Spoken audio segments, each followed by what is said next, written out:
saved my life, and now I have to go save his. Ahmed ended up with a price on his head from the Taliban. We can't intervene. I am gonna have to get him out myself. Hello everybody, welcome back to Screenstars. I'm here today to bring you my review for the 2023 action thriller, The Covenant. The film is directed by Guy Ritchie and it stars Jake Gyllenhaal and Dar Salim. Now, the film focuses on Afghanistan initially in 2018, I believe it is. At the beginning of the film, it gives you a little bit of a history lesson of like the American occupation after 9/11 in Afghanistan and the Taliban and all this kind of stuff. And then we are introduced to Jake Gyllenhaal's character, Master Sergeant, who he has a squad of American soldiers, and it's his job essentially to track down like weapon factories and IED factories, all this kind of stuff, and take these factories down. And the American soldiers at the time, and it gives you the numbers, you know, worked with a number of Afghan interpreters, not interrogators. And they were there to translate and that kind of stuff. And there were many thousands of them employed with the promise of, after the war, they would be given, like, you know, visas to relocate to America. So Jake Gyllenhaal's squad acquires the services of Dar Salim as their interpreter.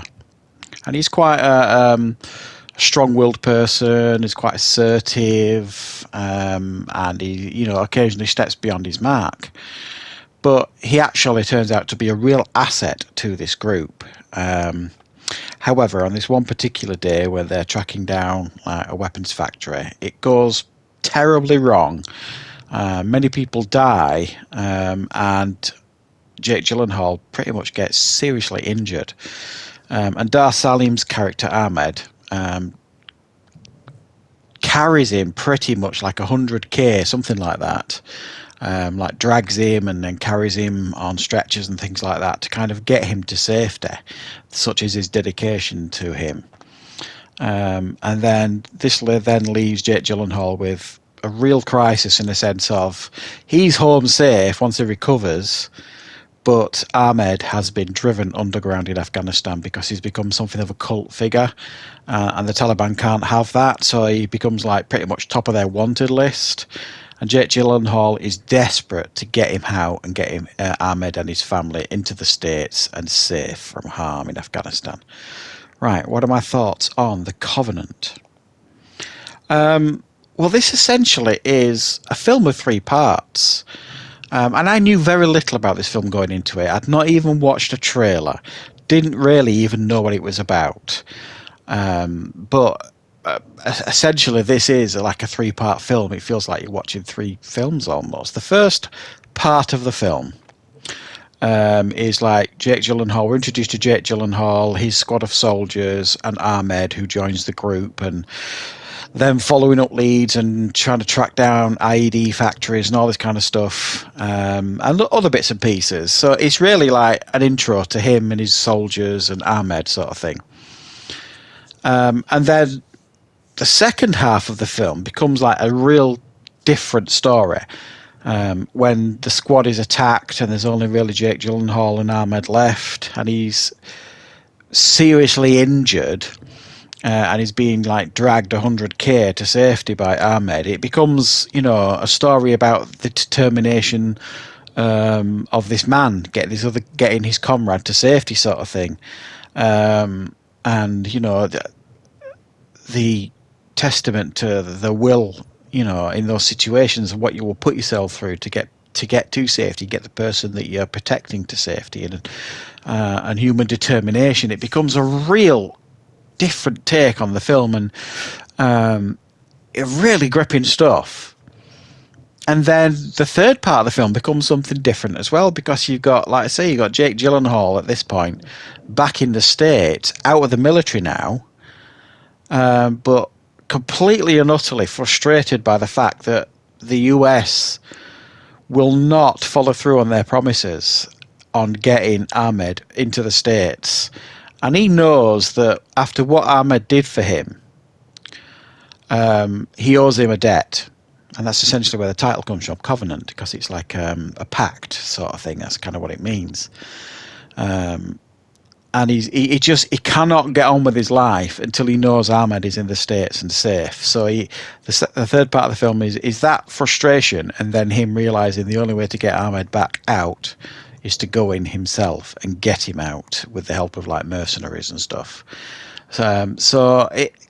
This film is, you could never describe this film as boring, ever, really, because it's three different films. You know what I mean? And each one is as interesting and gripping as the next, and it just really blew me away as to how surprisingly good this film was.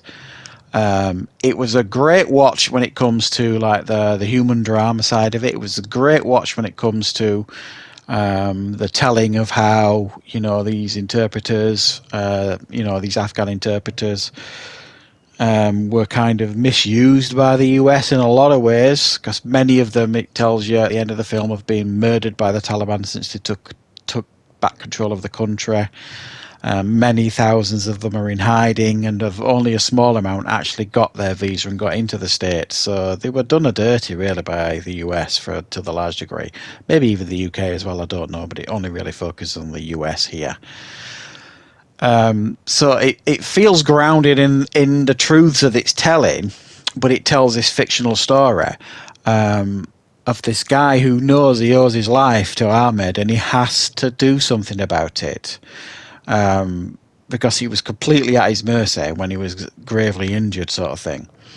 And Ahmed literally, took himself to the brink of death to save the man's life, you know what I mean? And it put his own life in complete and utter danger.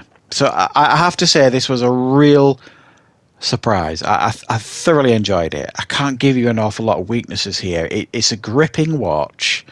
And I think it's a film that most people who know what they're watching or going into watching this film know what it is. The action's great. I mean, Guy Ritchie's great at action, sort of thing. The action's great. The drama's great. The performances are great. The story's great. And it kept me absolutely enthralled and gripped throughout. I think my first reaction to the film when it started wasn't great, because it said Guy Ritchie's The Covenant, and I'm like, oh no, is he signing off his films now? There's very few directors who can get away with that.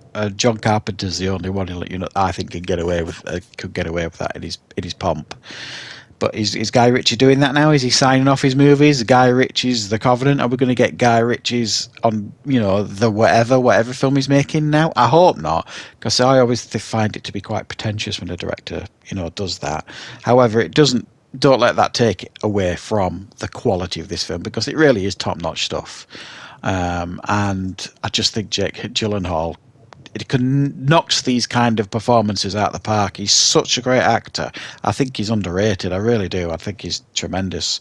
And I really was a big fan of this film. Thoroughly surprised me, and definitely worth checking out, guys. So I hope you enjoy this review. I'll be back with more content on the channel very, very soon.